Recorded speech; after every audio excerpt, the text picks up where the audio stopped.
بسم اللہ الرحمن الرحیم۔ السلام علیکم ورحمۃ اللہ وبرکاتہ۔ محمد عربی صلی اللہ علیہ وسلم کی پیدائش سے 50 یا 55 دن پہلے کی بات ہے۔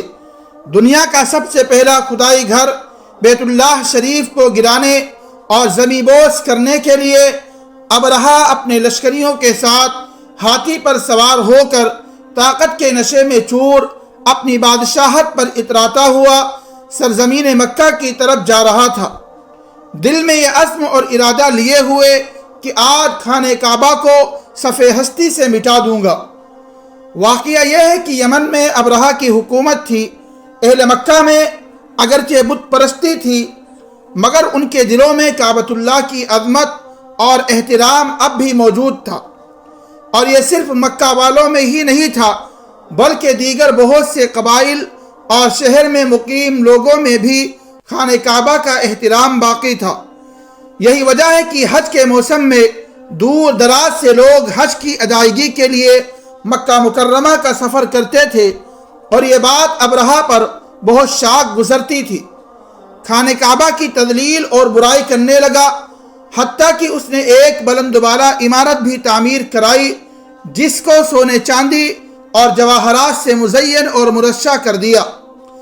مقصد یہ تھا کہ لوگ بیت اللہ کے بجائے اس کنیسہ کا طواف کریں، شہر مکہ کے بجائے لوگ ہمارے شہر کی طرف رخ کریں، مگر وہ اپنے اس ناپاک ارادے میں کامیاب نہ ہو سکا۔ لوگوں کا مرکز نگاہ اب بھی خانہ کعبہ ہی تھا۔ اب خانہ کعبہ کو منہدم کرنے کا اس نے پختہ ارادہ کر لیا۔ کسی عرب نے جا کر اس کے کنیسے میں گندگی کر دی۔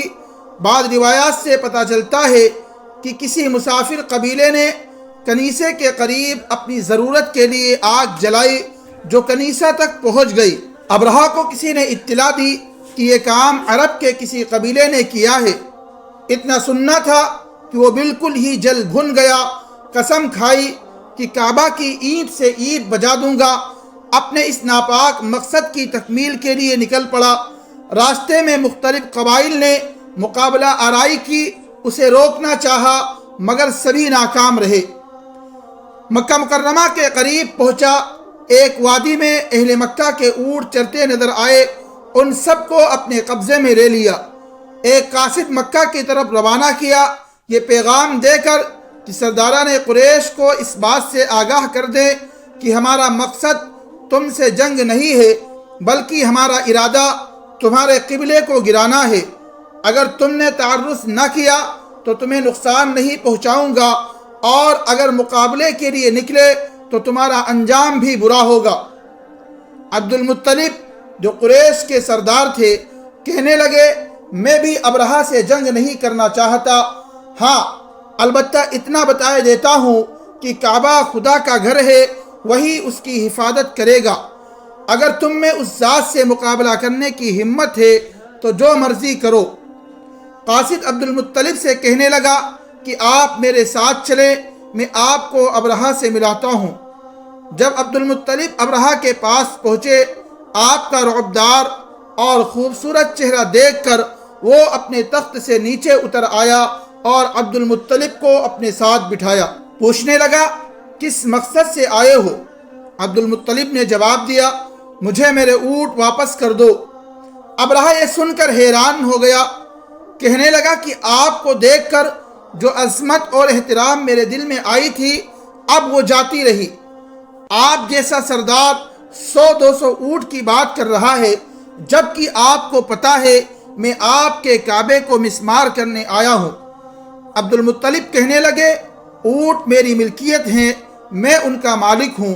رہی بات کعبۃ اللہ کی تو کعبۃ اللہ کا مالک اللہ ہے، لہذا اس کی حفاظت وہ خود کرے گا۔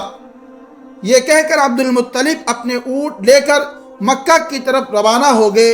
بیت اللہ کے دروازے کا حلقہ پکڑ کر دعا میں مشغول ہو گئے۔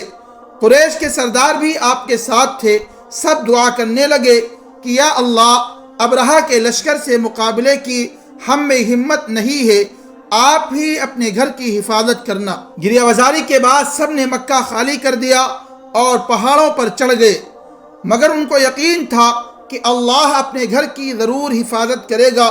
صبح ہوئی، ابرہہ نے حملہ کے لیے اپنے ہاتھی کو مکہ کی طرف چلانے کا ارادہ کیا، مگر تمام تر کوششوں کے باوجود اس نے کعبہ کی طرف ایک بھی قدم نہ بڑھایا۔ جب مخالف سمت میں چلایا جاتا فوراً چل دیتا، مگر کعبہ کی طرف جانے سے انکار کر دیتا۔ دوسری طرف کچھ پرندوں کی قطاریں دریا کی طرف سے آتی دکھائی دی۔ یہ چھوٹے چھوٹے پرندے اپنی چونچ اور پنجے میں مسور کے دانے کے برابر کنکریاں دبائے ہوئے تھی۔ دیکھتے ہی دیکھتے ابرہہ کے لشکر پر چھا گئیں اور لشکر پر کنکریاں گرانے لگی۔ یہ چھوٹی چھوٹی کنکریاں جس کسی کو لگتی آر پار ہو جاتی۔ لشکریوں میں سے بہت سے لوگ وہیں پر ہلاک ہو گئے، کچھ لوگ بھاگ نکلے مگر راستے میں سبھی مر گئے۔ ابرہہ کو چونکہ سخت سزا دینی تھی، اس لیے یہاں سے تو کسی طرح بچ نکلا، مگر زہر اس کے جسم میں اس طرح سرایت کر چکا تھا کہ یمن پہنچنے کے بعد اس کا جسم سڑ گل کر گرنے لگا۔ اس طرح سارا جسم اس کا فنا ہو گیا اور موت نے اسے آ دبوچا۔ ابرہہ جس کو اس بات کا گھمنڈ اور غرور تھا کہ میرے پاس طاقت اور قوت ہے، اللہ نے اس کو اس طرح سزا دی، اس طرح سے اس کی پکڑ کی کہ معمولی پرندے اور معمولی پتھر کے ذریعے سے اللہ نے اس کو اور اس کے ساتھ آنے والے لشکر کو بالکل ہی فنا کر دیا۔ جو بھی طاقت کے نشے میں آ کر خود کو خدا سمجھنے لگتا ہے یا یہ سمجھتا ہے کہ میں کچھ بھی کروں میرا کوئی کچھ نہیں بگاڑ سکتا، انہیں ان جیسے واقعات سے سبق لینا چاہیے کہ خدائی طاقت سب سے بلند و بالا ہے۔ آپ کو یہ قرآنی واقعہ کیسا لگا؟ نیز آپ نے اس سے کیا سبق سیکھا؟ کمنٹ کر کے اپنی رائے سے ضرور نوازیں۔